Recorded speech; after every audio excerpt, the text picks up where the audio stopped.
पूर्णमिदं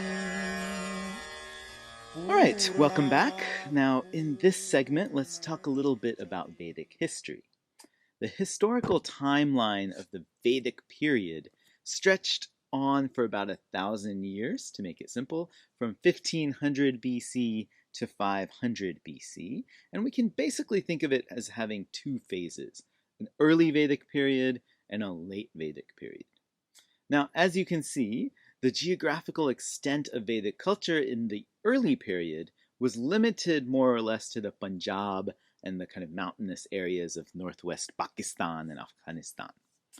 The Vedic communities at this time were basically what anthropologists used to call tribal communities. They were pastoral, they had a pastoral subsistence.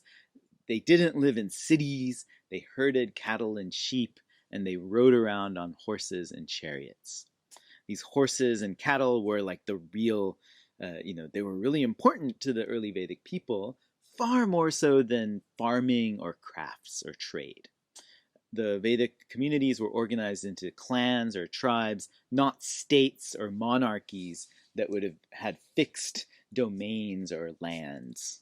Right? The early Vedic lifestyle, so far as we can gather, consisted of alternating periods of practicing a very rudimentary form of settled agriculture and tending to their cattle for like a year, let's say, or two. And then they would embark on a period of roaming around with their horses yoked to chariots and going on cattle raids to get more cows, which was again their chief source of wealth. Now, contrary to this kind of racialized model of the Aryan invasion theory, the people who the Vedic cattle raids targeted weren't just the non-Aryans. They were actually both Aryan and non-Aryan. Aryan here just meant other tribal groups that did Vedic rituals and had Sanskrit mantras. Non-Aryans were those who didn't do the rituals and didn't have the mantras. But all of them were kind of fair game for a good cattle raid. Like we mentioned, the early Vedic people possessed this stimulating drink called soma. We don't know what it was, we're not certain of what it was, but we do know a few things about this soma. For one, we know that it came from a plant. The soma plant seems to have been native to the mountains of northwest Pakistan, and some scholars argue it to have been a kind of ephedra or like a stimulant, some kind of like caffeine type of stimulant. In any case, it seems to have been lost in the late Vedic period, and practitioners started using an inert substitute made of like different kinds of common grass. On the rare occasions that even today Vedic rituals are done, people still use the substitute. And the substitute, unfortunately, doesn't seem to have any of the special properties that soma once had. These early Vedic people practiced fire rituals, like we were talking about, and composed Sanskrit oral poetry. These are these mantras that they believed were supercharged with efficacious force, or Brahman.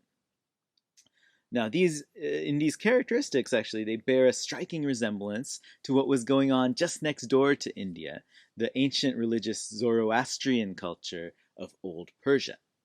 The language, the rituals, even the gods and demons of both traditions are surprisingly cognate, meaning that they must have descended from a common original cultural tradition that we can label Indo-Iranian. Now, all of this information about the early Vedic period, I should say, we get really from one source, the Rig Veda, which is the only Vedic text that dates from this early Vedic period. All the other Vedic texts come from the late Vedic period. Also, there are no major archaeological finds from the early Vedic period. People have found, like mud huts here and there, pots and pans and so on, but nothing at all like the complex urban sites that we see in the Indus Valley before 1900 BC. Now, the one piece of archaeological material that is fairly well linked to the Vedic people is a kind of pottery that starts to be found called painted gray ware. It's pretty much self-explanatory. It's pottery that's painted and it's gray. It starts appearing in the South Asian archaeological record around 1500 BC. And it happens to look a lot like pottery that was being produced in Central Asia in a zone called the BMAC, or the Bactria Margiana Archaeological Complex, which you can see on the map over there, and which is older than the painted grayware finds in India. So, on this basis, people think that the painted grayware is evidence of an Aryan migration into India that would have happened by 1500 BC in the Punjab when we start seeing painted grayware. Okay, so this is what the early Vedic period was like. Around the years 1200 to 1000 BC, things began to change, and we enter into what's called the late Vedic period, or the classical Vedic period.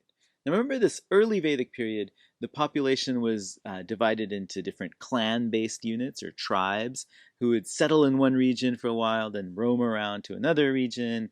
They'll make cattle raids, they'll find better pasture for their cattle and horses, and so on.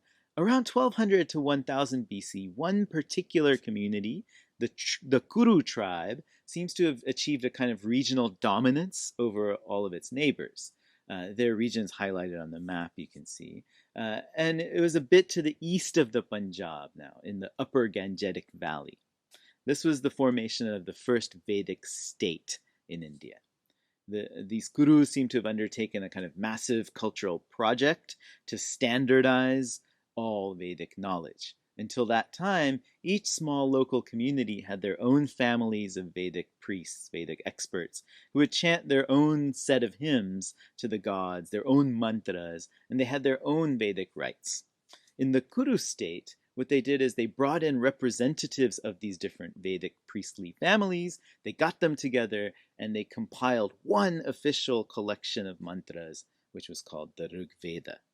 Then future priests, no matter which tribe or family they would belong to, now they had to be trained in this whole collection. This happened around 1000 BC, and even today, the Vedic Vedas work like that. If a student's being trained in the Rig Veda, he has to memorize precisely, without even a syllable of variation, exactly that same compilation that was put together and memorized over 3,000 years ago by these Brahmin groups in the Kuru state. It's kind of unbelievable, isn't it?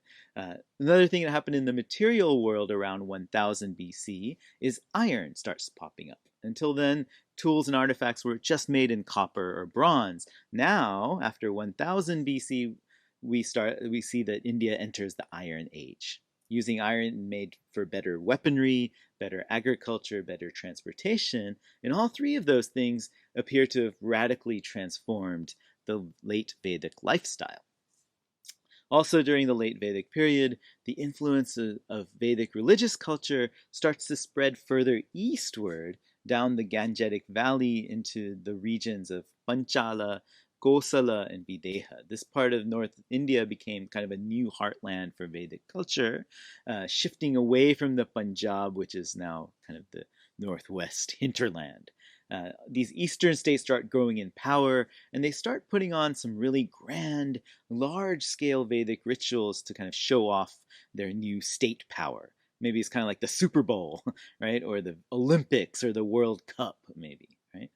Two of these massive Vedic public rituals were pretty important for political power in the late Vedic period. One is called the Rajasuya. This is the royal consecration through which a powerful king gets installed in office. It also served as kind of a potlatch where massive amounts of wealth get redistributed among all of the partygoers.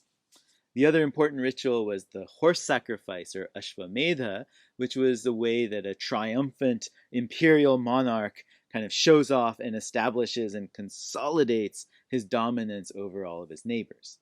As the scale of the rituals changed, the power of the Brahmin priests also changes. First and foremost, Vedic Brahmin priests became more and more professionalized, so that instead of being a generic priest, you had to be specialized into one of the four Vedas. It also seems like the priesthood started becoming hereditary at this time, so that Brahmins start looking more and more like a caste than a profession. So just being a Brahmin earned you a certain amount of social prestige in the late Vedic period, even if you never learned a single Vedic mantra or ritual. There's also a new set of special Vedic liturgical texts called the Brahmanas, which reflect this late Vedic context. Notice this word Brahmana is a lot like the two other ones we've had, Brahman and Brahman. We're going to spell it the special way with an extra A at the end and use italics to indicate that it's different from the other two. I got it? Great. Now, all this history is probably getting a bit complicated. Sorry about that. But the basic thing is to remember is that the Vedic tradition moved from an early culture of small-scale sacrifice in the early period to a culture of large-scale ritual in the late period, from sacrifice to ritual. Right? In the early period, small tribal communities would make regular sacrifices to the gods in order to help them do auspicious things in the world. But in the late Vedic period, people just performed these rites because they kind of felt like they had to, because it was the expected thing to do. It had been going on for hundreds of years. In other words, the Vedic culture got ritualized. This ritualization would lead to another kind of cultural revolution at the tail end of the late Vedic period, around 600, 500 BC. First, in the archaeological record, after like a big gap of more than 1,000 years, a new thing starts to happen. We start to again see urban civilization. This is known as the second urbanization of India. The IVC was the first urbanization. And it happened in those eastern kingdoms I mentioned, Kosala, Videha, Magadha. In the midst of this urbanization, the final layer of Vedic literature starts to appear. This is a large set of texts known as the Upanishads. These texts constitute some of the earliest and most sophisticated speculative works of philosophy on the planet.